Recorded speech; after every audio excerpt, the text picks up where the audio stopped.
Malam Fadronsar pada jam 4.46 petang bagi kawasan Kuala Lumpur dan kawasan-kawasan yang sama waktu dengannya. Para pendengar terus setia bersama kami Destinasi IKIM, Inspirasi Infuriah Islami. Rancangan Debaran Mabrur ini dibawakan khas kepada anda oleh Juara Travel and Tours Sdn Bhd. Haji dan Umrah satu kefaduan. Rasai pengalaman indah dan menakjubkan dapat menjejakkan kaki di dua tanah suci, Makkah dan Madinah dengan menunaikan ibadah haji dan umrah bersama Juara Travel and Tours.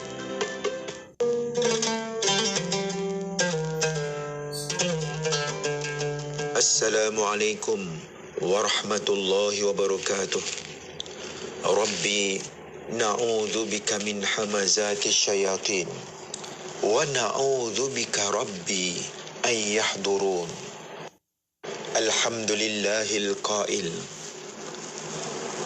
udkhulul jannata antum wa azwajukum tuhbarun yutafu alaihim bisihafin min zahabin wa akwab وفيها ما تشتهيه الأنفس وتلذ الأعين وأنتم فيها خالدون وتلك الجنة التي أورثتموها بما كنتم تعملون لكم فيها فاكهة كثيرة منها تأكلون صدق الله العظيم.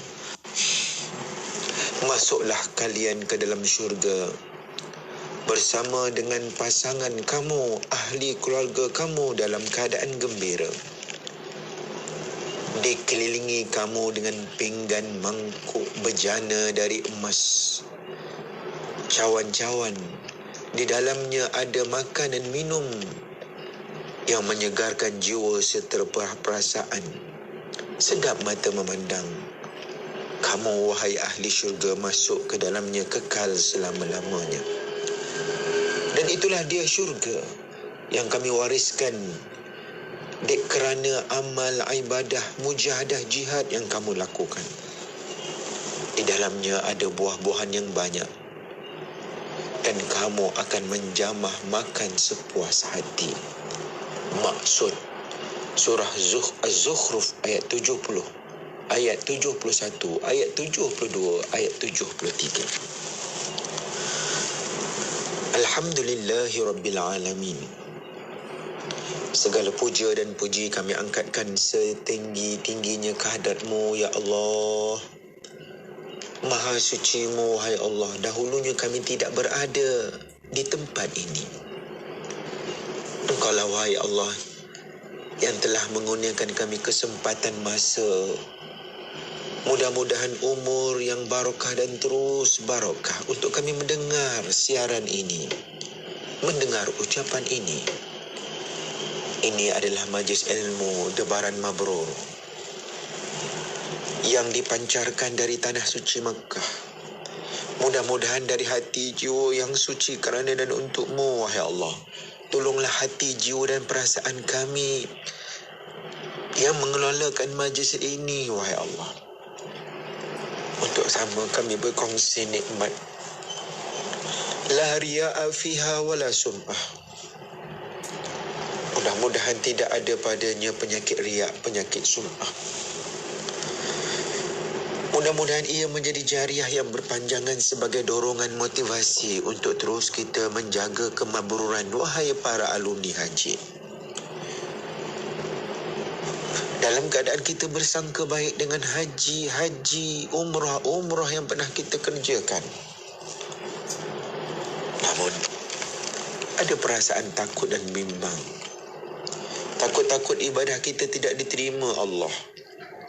Maka doa yang paling mustajab, doa yang paling relevan, Allahumma ja'al hajjana hajjan mabrura wa sa'yan mashkura wa dhunuban maghfura wa amalan salihan makbula wa tijaratan lan tabur ya rahimu ya ghafur ya dzal jalali wal ikram. Ya Allah, jadikanlah haji kami haji yang mabrur. Mudah-mudahan cukup rukun, cukup wajibnya, wahai Allah, telah kami usahakan. Namun kemaburan itu milikmu, wahai Allah. Umrah dan haji kami yang pernah kami lakukan pada suatu ketika dahulu, yang kini kami lihat sekembali gambar-gambar.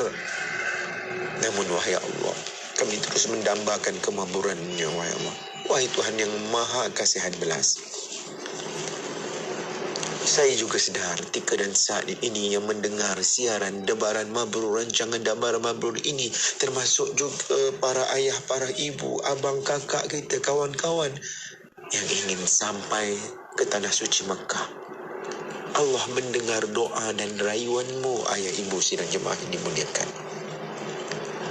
Ya Allah, sampaikanlah saudara kami, seisi keluarga, wahai Allah, teman-teman dan sahabat kami, wahai Allah, dengan rezeki yang halal dan thayyibah. Bertamu saudara-saudara kami ke Tanah Suci-Mu, memegang title Duyufur Rahman dalam tempoh yang terdekat. La riya'a fiha wa la sum'ah. Untuk kami melihatkan sebagaimana yang kau sebut dalam Al-Quran, wahai Allah, liyashhadu manafi'a lahum wa yadhkuru ismallah. Kami ingin menyebut namamu saat bertawaf, wahai Allah. Kami ingin bertaubat, menyatakan lafaz taubat yang berulang kali dalam perjalanan hidup kami, dan akhirnya kami bersimpuh dekat dengan rumahmu, wahai Allah, di depan pintu Kaabahmu, wahai Allah, dalam keadaan kami bertawaf, dalam keadaan kami berihram. Sidang jemaah Duyufur Rahman, 7 hari bulan Zulhijjah, keadaan Mekah sangat sesak. Saya dan rakan-rakan tinggal sekitar 200 meter, 300 meter berdekatan dengan kota Makkah Al-Mukarramah. Melihat dengan mata kepala sendiri bagaimana kesesakan luar biasa jamaah haji yang membuat persiapan untuk bergerak ke bumi Mina pada keesokan hari.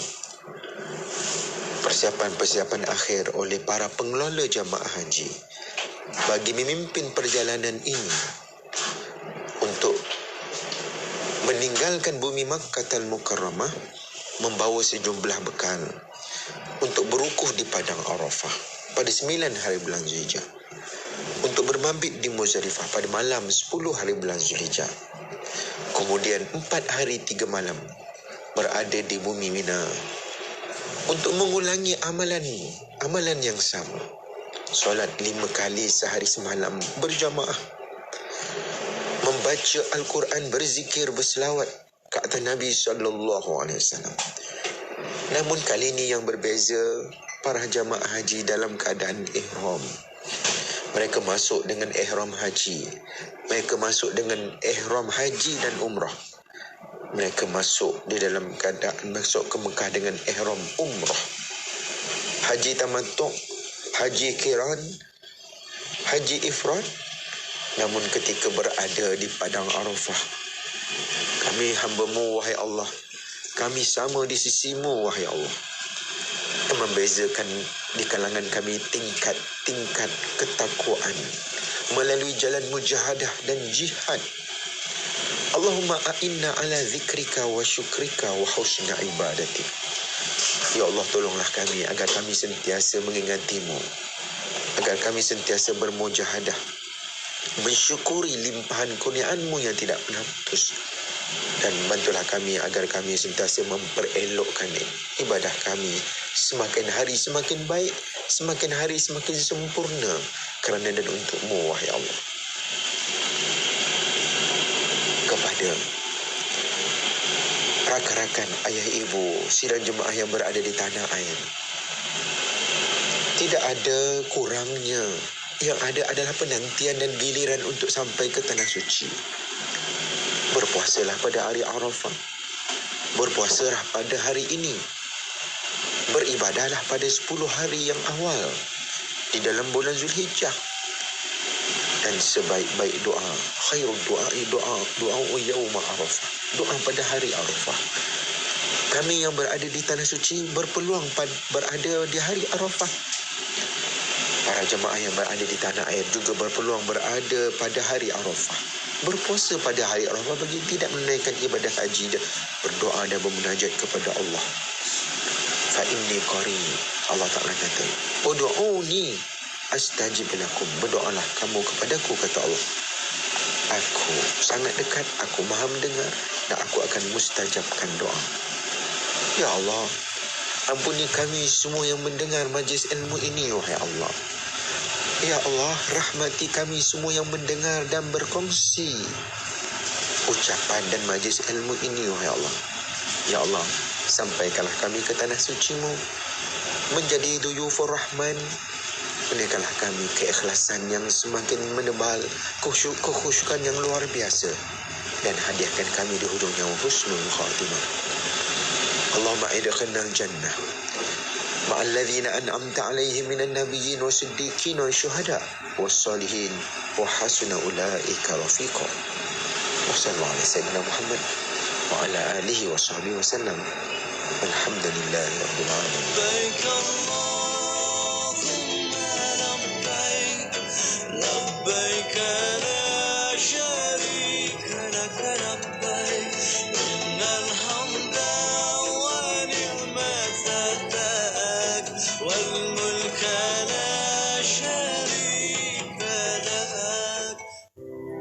Rancangan Debaran Mabrur itu tadi dibawakan khas oleh Juara Travel and Tours Sdn Bhd. Hubungi segera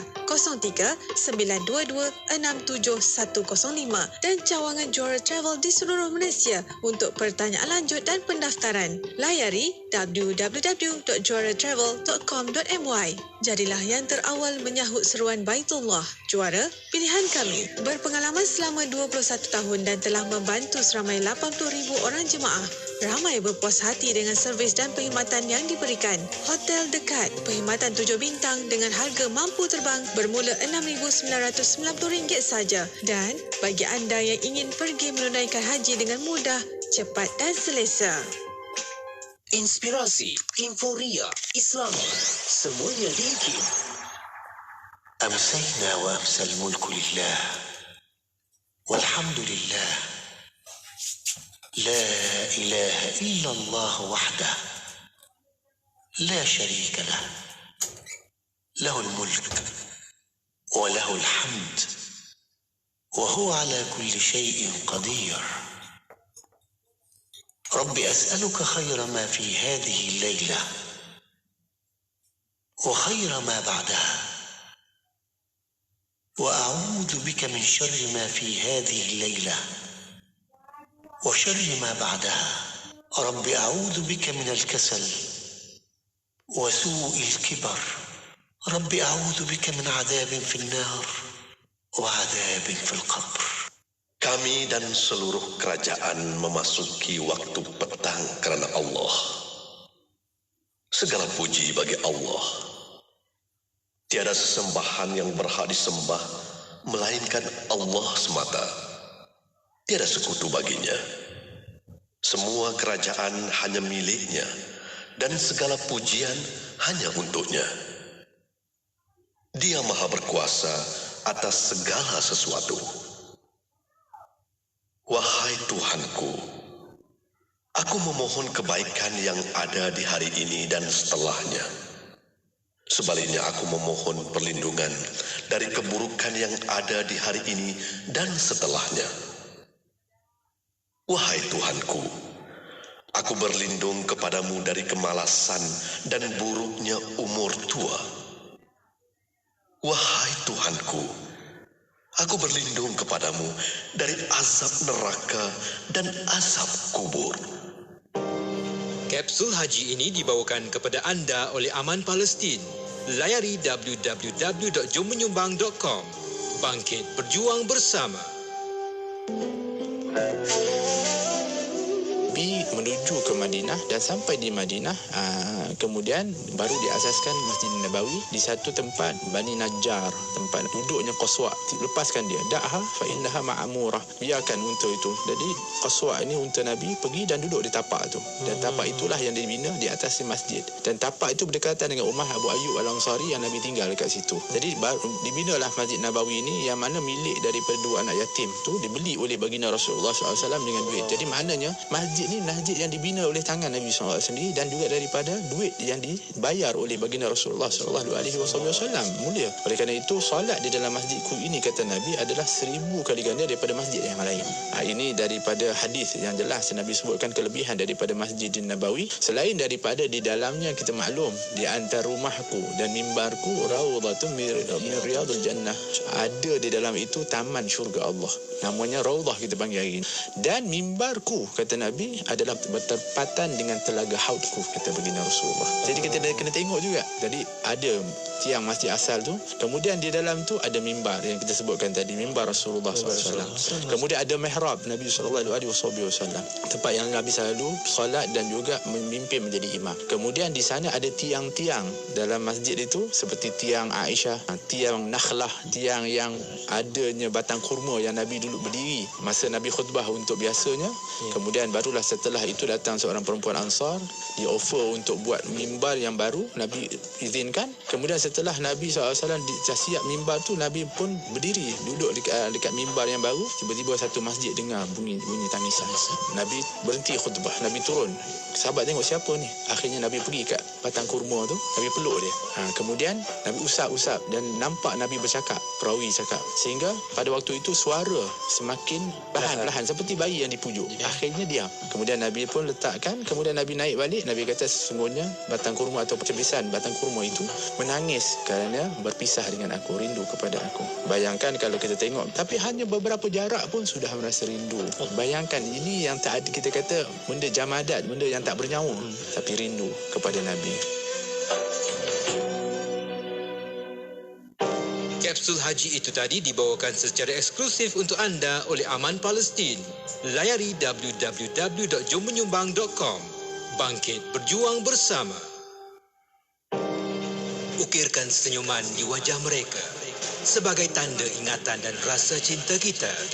Jadikan Aidiladha kali ini Aidiladha yang paling bermakna buat saudara kita di Palestin, Syria dan Yaman. Ayuh bersama kita tunaikan ibadah korban kita melalui kempen ibadah korban di Bumi Anbiya anjuran Aman Palestin. Layari laman sesawang www.jommenyumbang.com untuk maklumat lanjut. Bangkit berjuang bersama.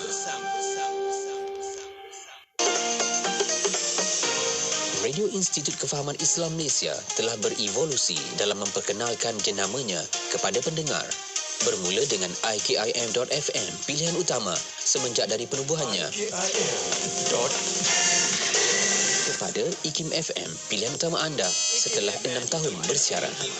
Seiring dengan kemajuan teknologi dan pendigitalan radio, Institut Kefahaman Islam Malaysia sekali lagi memberikan nafas baru kepada jenama radionya dengan memperkenalkan Radio IKIM, Inspirasi Inforia Islami pada 18 Februari 2019. Kepada para pendengar yang masih setia Kini, Radio IKIM bukan sekadar boleh didengari menerusi saluran frekuensi, bahkan lebih meluas ke serata dunia menerusi aplikasi radio dalam talian. Dengarkan IKIM di mana jua. Selamat ulang tahun Radio IKIM yang ke-21. IKIM, Inspirasi Inforia Islami. Assalamualaikum sidang pendengar. Saya Ustazah Isfadiah. Menjelang Hari Raya Idul Adha, umat Islam dianjurkan untuk melakukan ibadah korban. Dalam sebuah hadis riwayat At-Tirmizi, tidak ada amalan yang dilakukan oleh anak Adam pada hari An-Nahar yakni Raya Idul Adha yang lebih dicintai oleh Allah selain dari menumpahkan darah yakni menyembelih korban. Sesungguhnya ia akan datang pada hari kiamat dengan tanduknya, bulunya dan kukunya. Dan darah tersebut akan sampai kepada redha Allah sebelum dia jatuh ke bumi. Maka bersihkanlah jiwa kamu dengan berkorban. Sidang pendengar sekalian, jom kita rebut peluang buat ibadah korban bersama serantau Muslim. Serantau Muslim akan buat korban di tempat yang paling memerlukan. Sebagai contoh di Palestin, di Syria, serta di kem-kem pelarian atau perkampungan yang miskin di luar negara yang hanya mampu menjamah daging setahun sekali sahaja. Tuan-puan, kita mungkin tak sempat nak pergi mencari insan-insan yang benar-benar memerlukan di rantau ini. Syukur, Serantau Muslim sudi bantu kita untuk sampaikan sedekah kepada golongan yang paling memerlukan. Saya amat yakin dan berpuas hati dengan khidmat Serantau Muslim yang semenjak tahun 2010 tidak pernah putus-putus menjadi wakil kita untuk sampaikan sedekah dengan tulus dan telus. Lagipun harga korban bersama Serantau Muslim ni murah saja. Dengan serendah RM400, kalian boleh korban untuk satu bahagian. Bukan itu saja, kalian akan dapat gambar bahagian korban kalian sebaik saja selesai ibadah tersebut. Masya Allah. Kalian juga akan dapat e-book eksklusif bernilai RM299 dan sijil penyertaan. Memang berbaloi. Layari sekarang kurbanmudah.com atau hubungi 0384081789. Sedekah Serantau Muslim. Jadin Pharma untuk anak-anak, Jadin Pharma untuk ibu bapa. Vitamin C Gummy tanpa gula putih, pewarna atau perisa tambahan. Dapatkan di www.herbitas.com atau WhatsApp 0377347155 0377347155. Jadin Pharma dengan Jadin Pharma, Jadin Pharma semesti Jadin Pharma. Mari kita renung kembali, bilakah kali terakhir kita berinfak? Firman Allah Subhanahu Wa Taala dalam surah Ali Imran, "Lan tanalul birra." Kamu tidak sekali-kali akan dapat mencapai hakikat kebaikan sebelum kamu dermakan sebahagian dari apa yang kamu sayangi. Saya Piu Hafiz Hanifah ingin mengajak anda manfaatkan bulan Zulhijjah ini dengan berinfak kepada dana pembinaan Masjid Al-Muqarrabin Kampung Kundur, Gua Musang, Kelantan. Layari www.masjidalmuqarrabin.com. Semoga Allah menggandakan amalan kita semua. Anda kini sedang mendengar Destinasi IKIM bersama Syafiq Saleh dan Mona Jasman.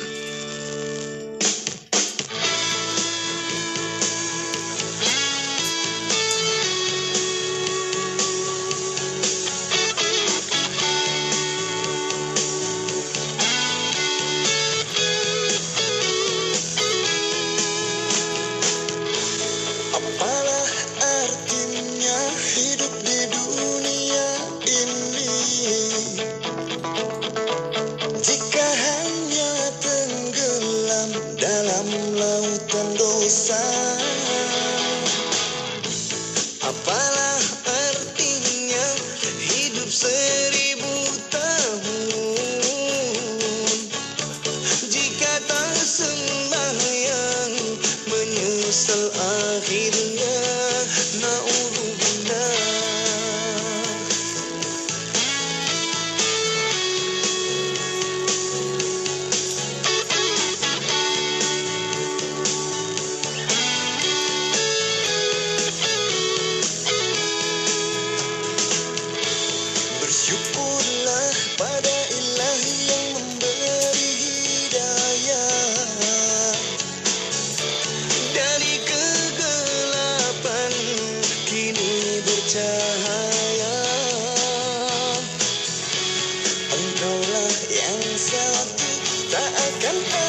bersamamu abadan selamanya.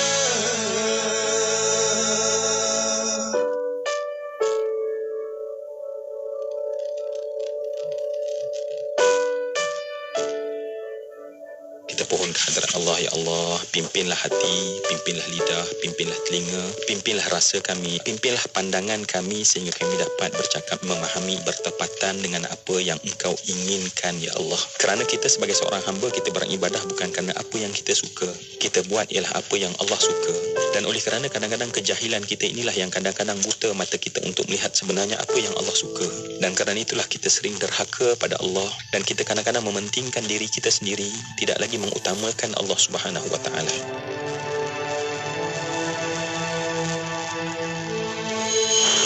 Tawau 100.7 FM. Bismillahirrahmanirrahim. Alhamdulillahirrabbilalamin. Wassalatu wassalamu ala asyrafil anbiya wal mursalin. Sayyidina Muhammad wa ala alihi wa sahbihi ajma'in. Assalamualaikum warahmatullahi ta'ala wabarakatuh. Pada para pendengar yang masih setia bersama kami di Radio Institut Kefahaman Islam Malaysia, Radio IKIM. Alhamdulillah, untuk waktu ini masih bersama Destinasi IKIM. Bersama saya Mona Jasman dan juga Syafiq Salah. Ya, syukur. Alhamdulillah, kita nak teruskan lagi perkongsian menerusi di petang Rabu ini dalam rancangan Fas'aluna yang bermaksud tanyalah kami. Dan sekarang kita juga sedang bersiaran langsung di Facebook Live IKIM FM dan juga di YouTube IKIM. Jom sama-sama kita ajak rakan-rakan pendengar untuk anda juga berada di platform media sosial kita. Ya, dan rancangan Fas'aluna, tanyalah kami, maupun Fas'aluna insya-Allah akan tanya panel kami pada petang ini. Boleh hantarkan soalan anda melalui WhatsApp konti 01129004 dan juga boleh tinggalkan soalan anda di FB Live IKIM FM, di YouTube IKIM Media. Betul. Dan seperti biasa, Mana, terus kita nak bawakan tetamu kita pada petang ini. Kalau musim yang lepas, minggu lepas, kita bersama dengan Dr. Sani Badrun, kan? Dan Alhamdulillah untuk hari ini, untuk sesi musim kita yang kedua, yang ketiga ni, untuk tahun ni, kita kembali nak bersama dengan ini dia orangnya yang dah pun bersedia di konti kita nak mengalu-alukan kehadiran Al-Fadil Ustaz Dr. Nik Roskiman Abdul Samad, merupakan Fellow Kanan Pusat Kajian Syariah, Undang-Undang dan Politik Institut Kefahaman Islam Malaysia. Assalamualaikum Doktor. Waalaikumsalam warahmatullahi wabarakatuh. Apa khabar Doktor? Sihat? Wah, rindunya kepada Doktor. Masya Allah, rindu suaranya, ilmunya. 6 bulan kita tak jumpa. Betul, lama sangat tu Doktor. Dan kebetulan hari ini hari jadi radio. Masuk juga. Selamat ulang tahun. Ke 21 tahun. Ya, betul. Saya pun pakai baju korporat radio ni. Itulah. Lambang tu rindu lambang tu. Itulah. Logo tu. Logo lama. Masya-Allah, masya-Allah. Alhamdulillah. Kalau orang cakap tentang Dr. Roskiman, pasti dekat dengan Radio IKIM sebab beliau juga antara orang yang sentiasa memberikan idea cetusannya untuk membangunkan lagi pengisian dalam Radio IKIM. Terima kasih juga yang dah pun sudi komen, like dan juga share dalam pertemuan kita pada petang ini. Jangan lupa untuk anda hantarkan pertanyaan, persoalan sebab kita ada tajuk yang nak bincangkan ni. Ya, betul. Untuk petang ini Dr. Nik nak bincangkan tentang adab dengan ilmu dan ulama. Ya, Doktor, kalau kita lihat di suasana kita hari ini kan Doktor, kita memanglah zaman dunia digital kan. Zaman kita sentiasa dapat maklumat tu cepat, laju dia, tak perlu lagi tunggu berita waktu mana tertentu kan, tapi info tu datang terus dekat kita. Tapi yang kita risau, takut-takut nanti ada yang nak memberikan komen-komen ke, yang nak melabelkan sesuatu pihak dengan pihak yang lain tu begitu cepat sekali. Jadi itu kita perlukan satu pandangan dan juga bimbingan kan. Ya, betul itu. Dan untuk waktu ini sebagai mukadimah Doktor, mungkin kita nak definisi terlebih dahulu apakah bermaksud, apa yang dimaksudkan dengan adab ini. Adab. Silakan Doktor. Ya, bismillahirrahmanirrahim. Assalamualaikum warahmatullahi wabarakatuh. Alhamdulillah, alhamdulillahirabbil alamin, wassalatu wassalamu ala asyrafil anbiya'i wal mursalin wa ala alihi washabihi ajma'in. Pertama, kita mengucapkan syukur kepada Allah SWT dapat kita bersama pada hari ini. Terima kasih kepada Puan Mona Jasman, kepada Syafiq sama, dan kepada para pendengar yang saya hormati sekalian. bulan saya tidak mengisi slot ini, diisi oleh sahabat saya Dr. Farid dan Dr. Sani. Dan giliran saya pula lah 2 bulan lepas ni. Jadi saya diminta untuk bincangkan tajuk tentang adab dengan ilmu dan dengan ulama. Sebab slot yang saya uruskan ni biasanya diminta supaya fokus tentang akhlak, tentang adab. Dr. Farid lebih kepada akidah, supaya persoalan-persoalan begitu boleh kita bincang dan kita lihat penjelasan dia. Baik, kalau bulan ataupun kalau musim lalu saya membicarakan buku Qalbun Salim yang mensyarahkan Penawar Bagi Hati. 2 bulan ni saya tak jumpa lagi buku apa. So kita bincang dulu tentang tajuk yang diminta ini oleh Dr. Farid, tentang adab dengan ilmu dan ulama. Dan sebelum itu kita kena faham beberapa perkara di sini. Pertama, apabila kita bercakap tentang ilmu, kita kena jelas kenapa kita menuntut ilmu. Kadang-kadang dalam kita menuntut ilmu itu kita pun tak faham. Bagi mak bapak dia hantar anak ke sekolah, dia kata belajar rajin-rajin, nanti masuk universiti dapat kerja besar, gaji besar, dapat kerja elok, gaji besar. Jadi engineer, jadi arkitek, jadi ini kan dapat gaji besar, jadi doktor. Tapi hari ni 90,000, 100,000 menganggur. Kan yang balik universiti kan. Bagi anak-anak pun sama. Masuk universiti, belajar, rajin belajar bersungguh-sungguh dengan niat, dengan harapan untuk cari pekerjaan yang baik. Hari ni orang buat duit tak payah ada ilmu sangat pun. Ada rupa, pandai celoteh, kan, konten. Kisah dah kan. YouTube ke, IG ke, TikTok ke, whatever ke, buat duit juga. Betul. Kan, tak payah belajar tinggi-tinggi.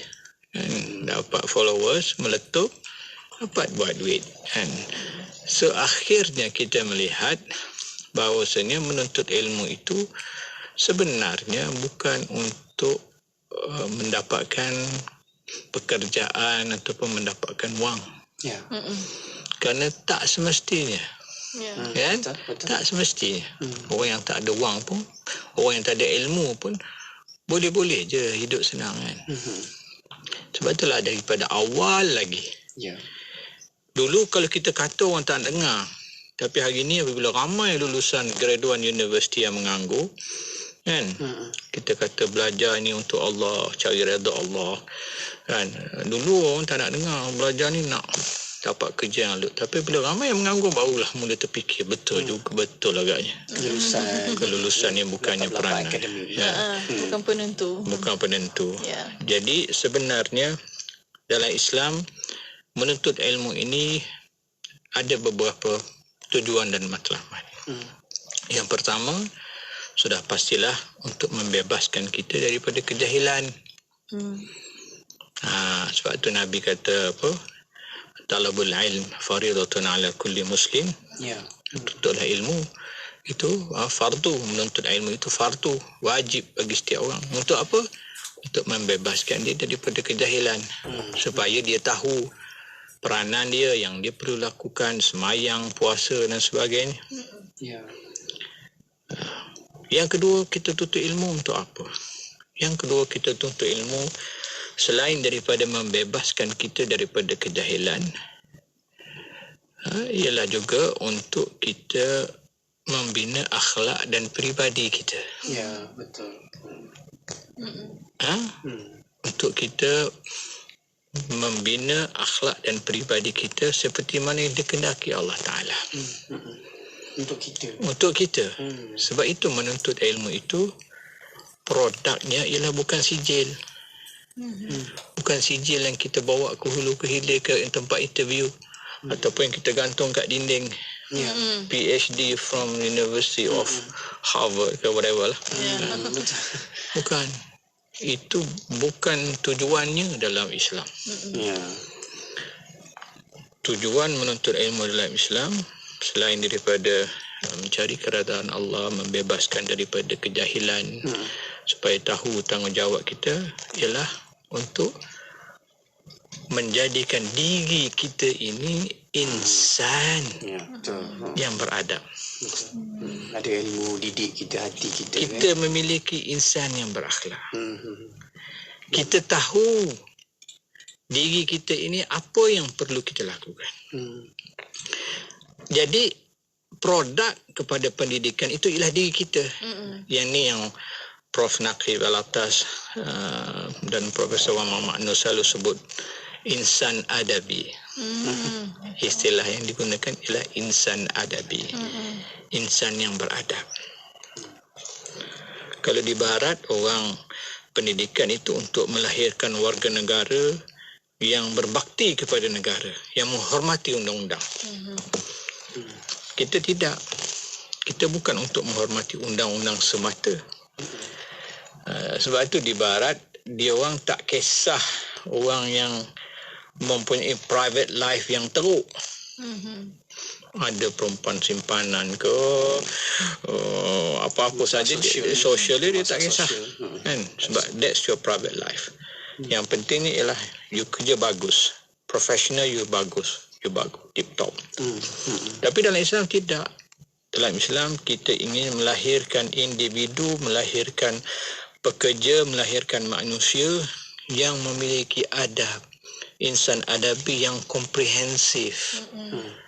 Dari segi dirinya, dia tahu tanggungjawab dia kepada Allah, dia tahu tanggungjawab dia kepada masyarakat, kepada rakan-rakan, dan dia tahu juga apa yang diperlukan kepada makhluk-makhluk lain dan alam sekitar.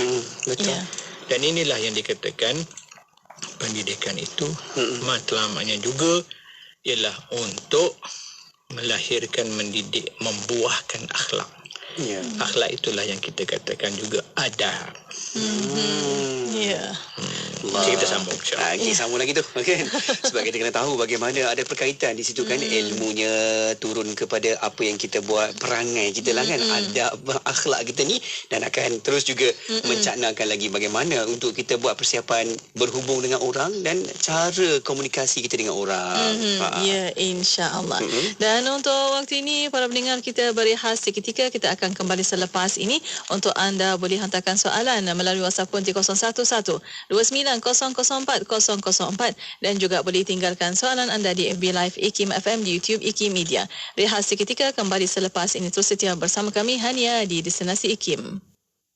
Ya Latif, Ya Latif, Ya Latif, Ya Latif, Ya Latif, Ya Latif, Ya Latif, Ya Latif, Ya Latif, Ya Latif, Ya Latif, Ya Latif, Ya Latif, Ya Latif.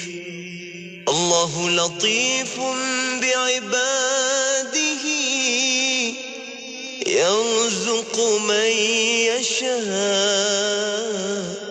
wa huwal qawiyyul aziz. Ya Allah, Ya Allah, Ya Allah, Ya Allah, Ya Allah, Ya Allah, Ya Allah, Ya Allah, Ya Allah, Ya Allah, Ya Allah, Ya Allah, Ya Allah, Ya Allah. Tubna ya Allah, tubna ya Allah, tubna ya Allah, ya Allah. Waraja'na ya Allah, waraja'na ya Allah,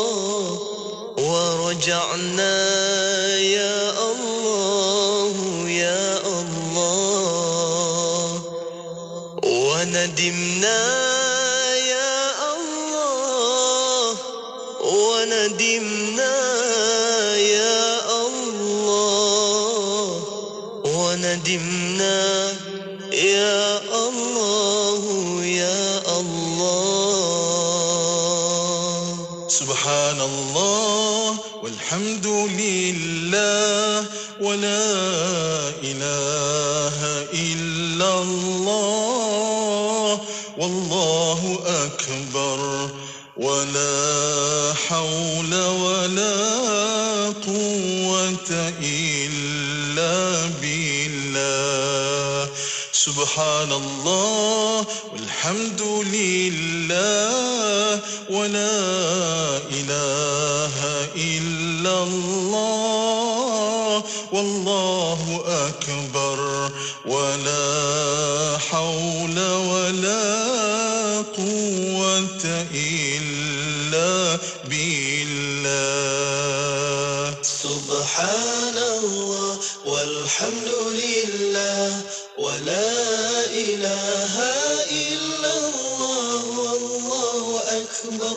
سبحان الله والحمد لله ولا إله إلا الله والله أكبر سبحان الله والحمد لله ولا إله إلا الله والله أكبر سبحان الله والحمد لله ولا إله إلا الله والله أكبر سبحان الله والحمد لله ولا إله إلا الله والله أكبر سبحان الله والحمد لله ولا إله إلا الله والله أكبر سبحان الله والحمد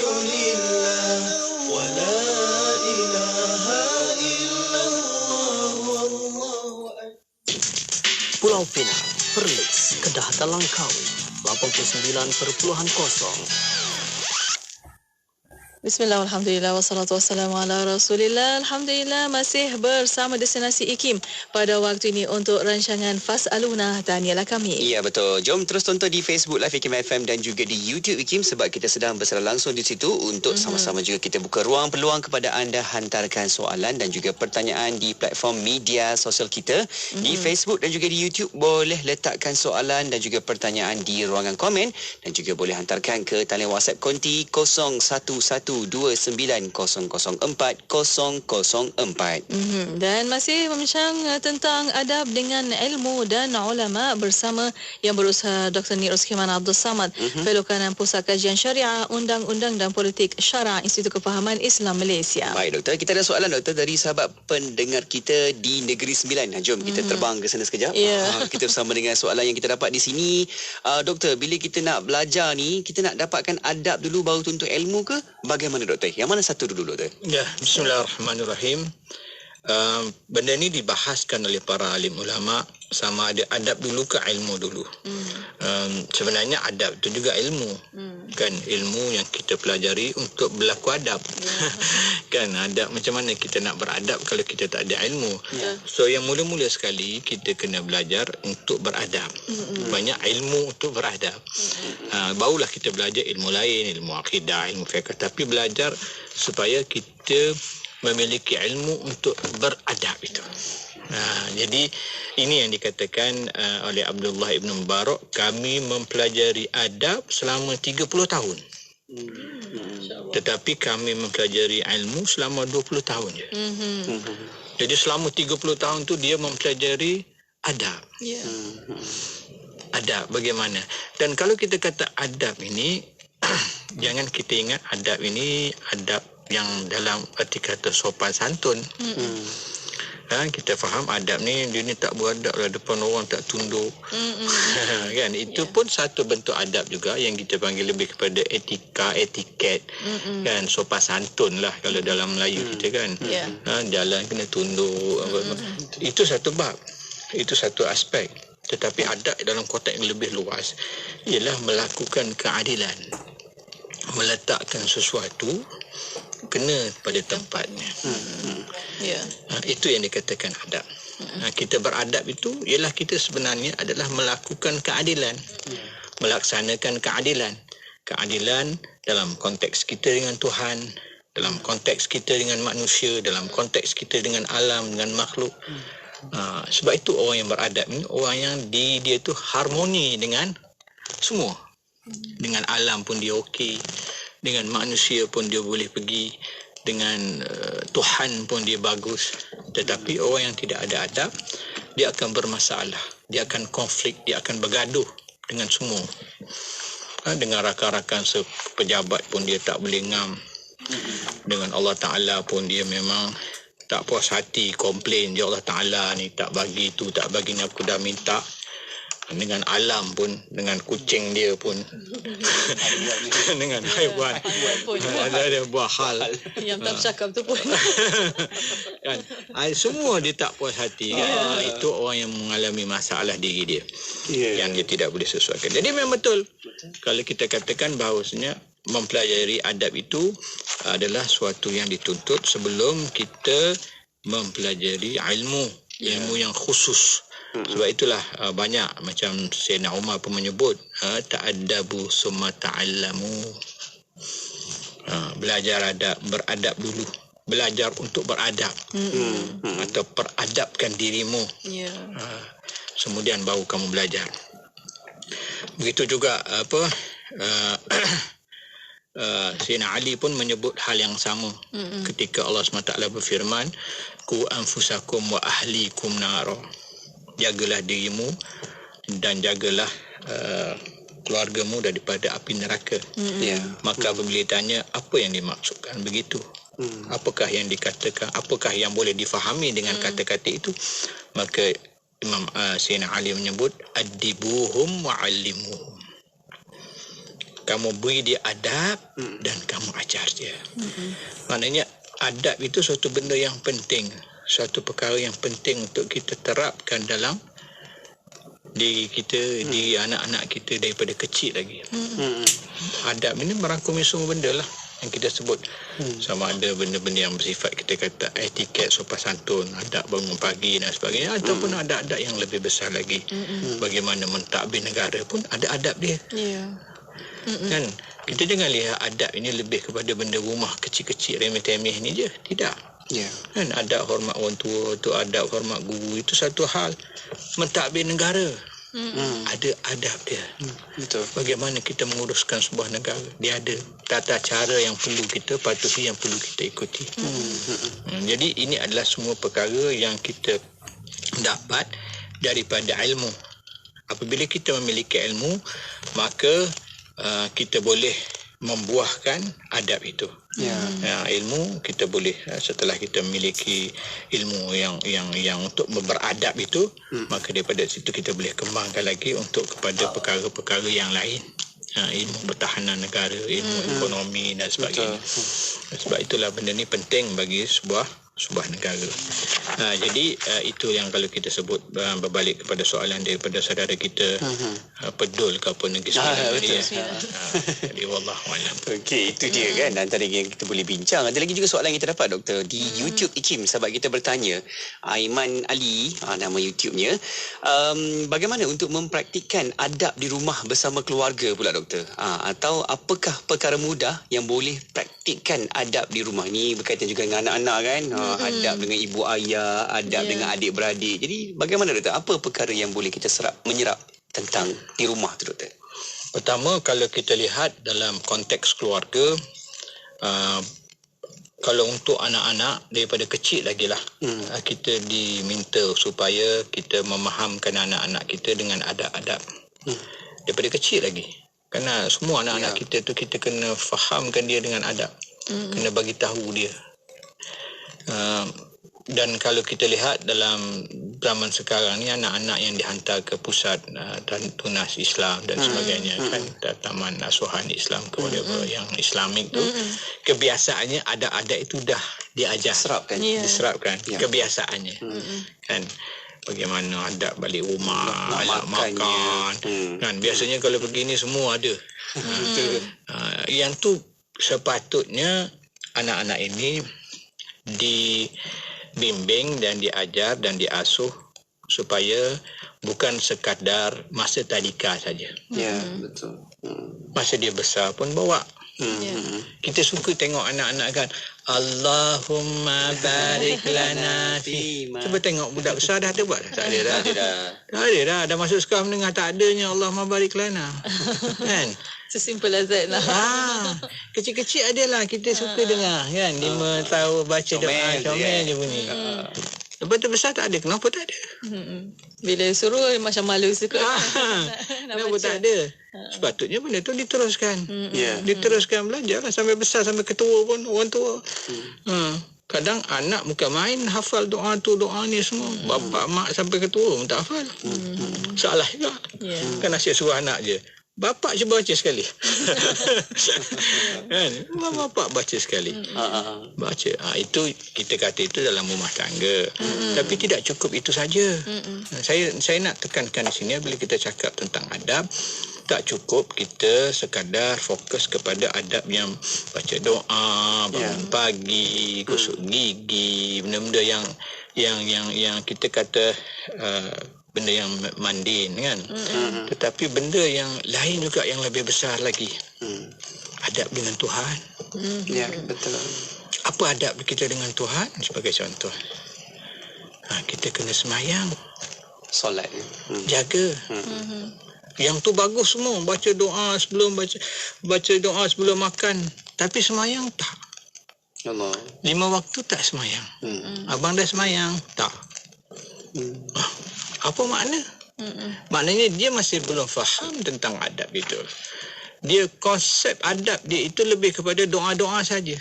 Sedangkan adab ini ialah mengetahui, meletakkan sesuatu kena pada tempatnya sesuai dengan hak-haknya, tanggungjawabnya, sama ada dengan Allah, dengan manusia, dengan alam. Itu dikatakan beradab. Sebab itu kita kata macam songkok ini diletakkan adabnya di atas kepala. Maknanya kita dah beradab bila kita letak kepala. Tapi kalau kita ambil slipper, kita letak atas kepala, tak ada adab. Itu tak ada adab. Jadi kita letak kena pada tempatnya. Jadi semua itu kena letak pada tempat dia. Dengan Allah kena letak pada tempat dia. Dan untuk beradab dengan Allah Ta'ala, ibu bapa kena pastikan suruh anak semayang apabila umur 7 tahun. Betul. Ibu bapa kadang mengadu anak dia tak semayang. Tanya umur berapa? 17. Masa dia kecil suruh semayang tak? Itulah saya pun silap tak suruh. Kalau dah 17, 18, lepas tu masuk gym pula, badan six pack berketok-ketok situ. Susahlah sikit nak suruh kan. Sado kan. Mak pula kecil je kan. Tak adalah dia pukul mak, tapi maksudnya kan, maknanya begitu kan. Jadi itulah benda yang kita cuai kan. Allah. InsyaAllah itu dia kan. Adab tu diguna pakai sebenarnya di pelbagai sudut. Walaupun kita rasa kehidupan ni besar, tapi sebenarnya Islam menekankan adab itu ada saja di tempat-tempat yang sangat-sangat memerlukan adab kita, akhlak kita, cara kita ini untuk kita nak meneruskan rutin kehidupan. InsyaAllah. Alhamdulillah. Dan untuk waktu ini, Doktor dan para pendengar, kita berehat sekali lagi. Kita akan kembali selepas ini. Untuk anda terus setia bersama kami hanya di Destinasi IKIM. Radio IKIM membawa kepada anda lagu-lagu nasyid terbaik di Malaysia.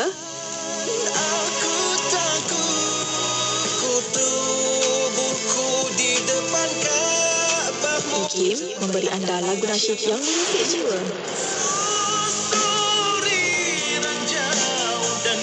IKIM, inspirasi Inforia Islami. Kerja. Jika hanya ditenung takkan selesai. Sebaliknya, buatlah satu persatu sehingga selesai. Jangan terlalu memikirkan bila kerja itu akan siap. Buat saja kerja itu sehingga tanpa sedar anda telah pun selesai menguruskannya. Pesanan khidmat awam ini disampaikan oleh saya, Siti Rohani Surani, untuk Radio IKIM, Inspirasi Inforia Islami. Untuk orang-orang Sabah, jangan lupa kamu dengar ini Kim setiap hari 93.9 FM.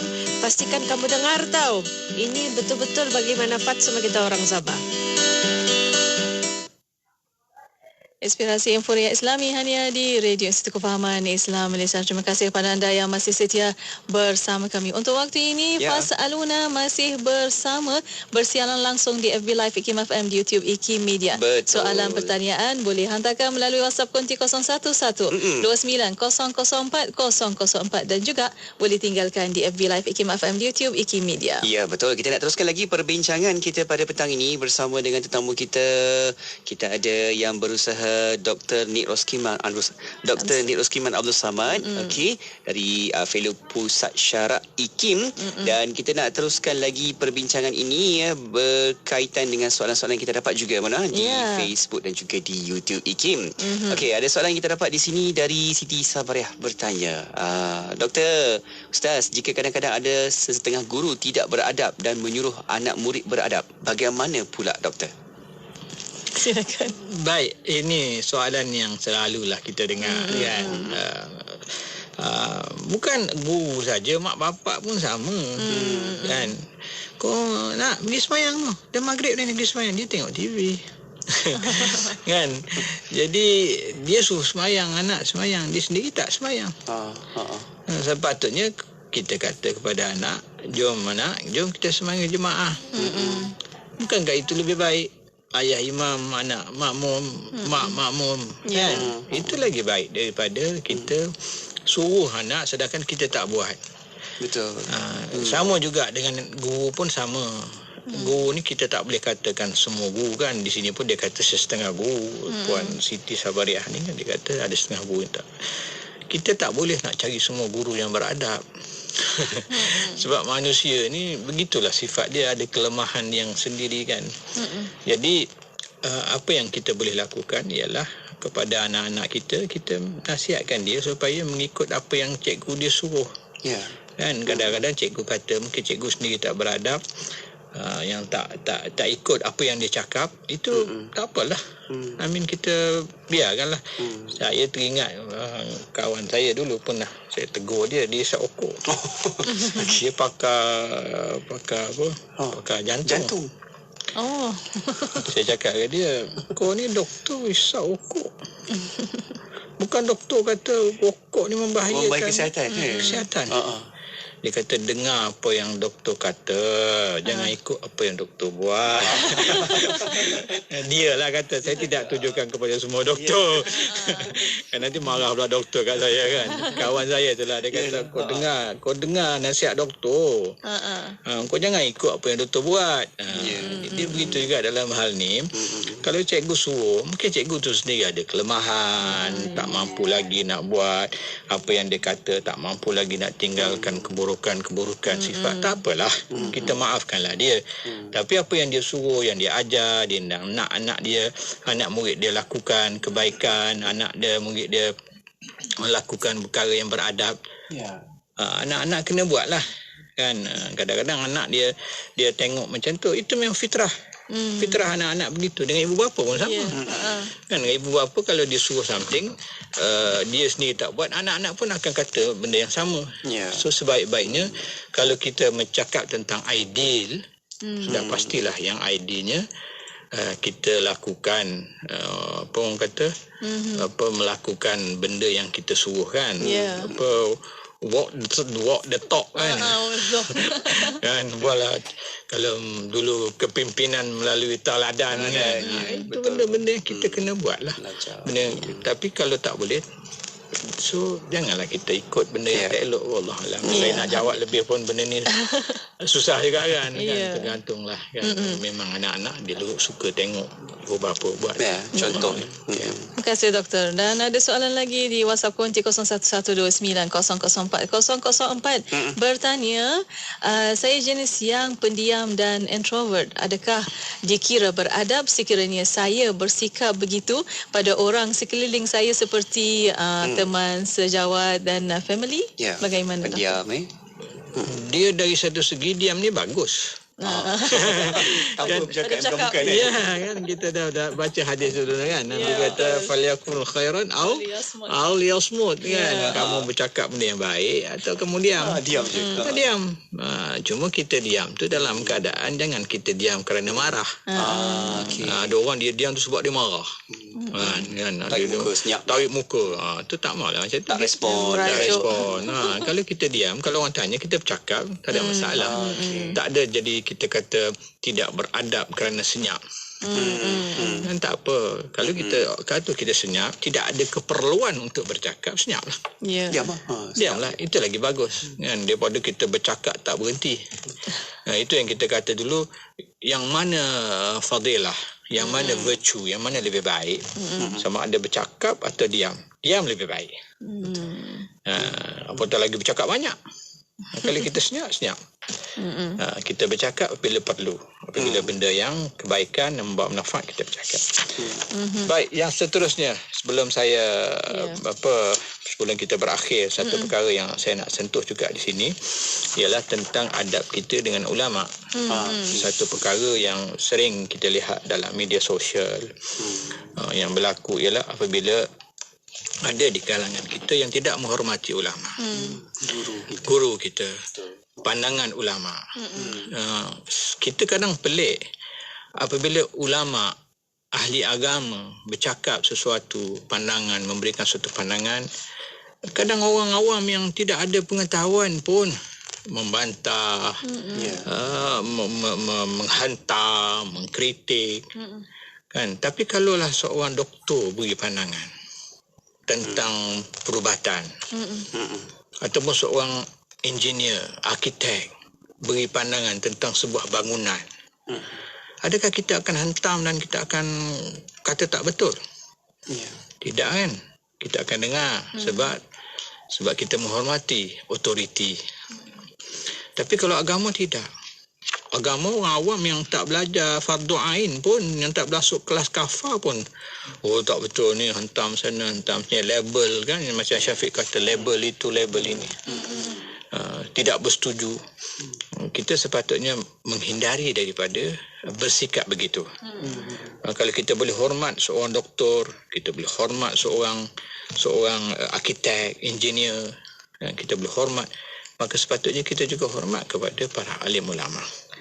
Seperti mana doktor juga, dia ada perbezaan pandangan. Kan, ada doktor berbeza pandangan, bergaduh. Yang ni kata tak perlu vaksin, yang ni kata kena vaksin, yang ni kata ni apa semua. Kan, kita tengok bergaduh, ada sekumpulan bergaduh. Biarkan mereka bergaduh, biarkan mereka berbeza pandangan. Tetapi kita sebagai orang awam, jangan kita pula menambah-nambah masuk dalam benda yang kita tidak ada pengetahuan. Mereka berbahas dalam bidang kemampuan ilmu mereka, dan kita tidak ada kemampuan itu. Yang kedua yang mungkin saya ingin sebutkan di sini juga ialah dari segi menghormati para ahli ulama ini, selain daripada menghormati ijtihad, menghormati pandangan mereka, ialah juga kita sepatutnya menjauhkan diri daripada membuat tuduhan-tuduhan, melempar kecaman-kecaman melalui media sosial dan sebagainya yang saya lihat begitu berleluasa. Kan, seolah-olah macam kita tidak rasa berdosa. Kan, kita buat karikatur, kita buat kartun. Kan, kita kena ingat semua yang kita lakukan itu akan dipersoalkan oleh Allah Ta'ala. Kan? Kita jangan ingat benda yang kita tulis itu tak dituntut tanggungjawab. Yang kita tulis kat media sosial, Facebook, Twitter, Instagram, WhatsApp, yang kita forward, yang kita post semua sekali, semua tu akan dituntut di akhir akhirat nanti. Betul. Kena tanggungjawab kita. Kalau kita forward, kita tulis itu suatu fitnah, suatu yang aibkan orang, orang tu akan tuntut di hari akhirat nanti. Allah Ta'ala boleh charge dia. Ni dia boleh dakwa akhirat nanti. Dan masa tu kita akan menyesal kerana benda yang kita buat yang tak ada apa faedah pun. Sekadar nak seronok-seronok, nak mengecam orang, nak troll orang. Jadi ini suatu perkara yang kita kena elak dalam dalam dunia fitnah media sosial hari ini yang kadang-kadang kita tak sedar kita terjerumus ke dalam perkara yang sebegitu. Moga-moga Allah Ta'ala selamatkan kita daripada masuk dalam hal berdosa yang kita tak tahu ini. Wallahualam. Allah, itu dia apa yang kita buat, apa yang kita laksanakan semuanya akan disoal nanti kan, akan diberikan sama ada ganjarannya ataupun balasannya. Jadi sama-samalah kita berhati-hati dan terus kita kekal dengan adab yang terbaik, sebab kita ni orang Islam yang sentiasa ikut saranan dari apa yang diterapkan dalam Islam. Itulah adab yang paling terindah, seperti adab dan juga akhlak Rasulullah SAW sangat terbaik. Jadi kita ikutlah teladan yang kita ada di situ. Ya, insya-Allah. Alhamdulillah. Dan di akhirnya terima kasih banyak Dr. Ni atas pencerahan untuk tajuk petang ini. Insya-Allah ada manfaat banyak kepada para pendengar. Dan insya-Allah doktor, kita akan jumpa lagi. Assalamualaikum. Waalaikumsalam warahmatullahi wabarakatuh. Alhamdulillah. Terima kasih juga kepada sahabat-sahabat rakan-rakan penonton di Facebook dan juga di YouTube yang juga terus ikuti Bola Bicara kita. Terima kasih yang like, yang juga hantarkan soalan, juga berikan pandangan. Masya-Allah, semoga itu dapat lagi kita tambah nilai dalam apa sahaja kita bincang pada petang ini. Dan yang tak lupa yang turut berikan komen-komen nota-nota penting. Alhamdulillah. Terima kasih kepada anda yang sudi titipkan di situ. Semoga dapat beri manfaat kepada orang yang membacanya, yang dapat hayatinya dengan sebaik-baiknya di situ. Ya, insya-Allah. Terima kasih para pendengar dan untuk anda terus setia bersama kami di Destinasi IKIM, Inspirasi Infuriah Islami. Penyampai berkaliber, pengisian bermutu, inspirasi Infuriah Islami, semuanya di IKIM. Zainabmu sedia ada, tak kira berapa kita sumbang sedekah serantamu. Zainabmu sedia ada yang lebih memerlukannya. Mari sedekah, mari sedekah, mari sedekah, serantam Muslim. Mari sedekah, mari sedekah, mari sedekah, serantam Muslim.